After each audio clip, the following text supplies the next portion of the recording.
রাজা রাজা সর্বনাশ হয়েছে, সর্বনাশ হয়েছে।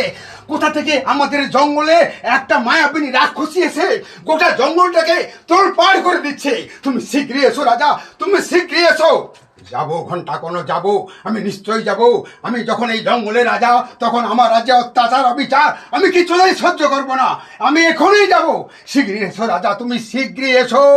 কিন্তু কিন্তু তুমি যে যাবে, ও তো মায়াবিনীও হতে পারে। হোক মায়াবিনী, আমিও তো মায়াধর। মায়া যুদ্ধেই তার মায়ার খেলাকে চিরতরে মুছে দিয়েই আমি তাকে মর্মে মর্মে অনুভব করিয়ে দেব। বাবাজার মহাবীর ভীমসেন, মাহাজার হিড়িমা, সেই বীর ঘটোৎকচকে কেউ ধ্বংস করতে পারবে না।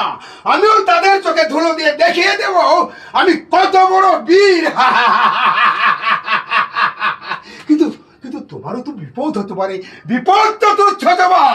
এই ঘটোৎকচ হাসি মুখে মরণকে বুকে আঁকড়ে ধরবে, তবু আর কারোর বিপদের কথা শুনে সে চুপ করে দূরে দাঁড়িয়ে থাকতে পারে না, আর পারবেও না কোনোদিন।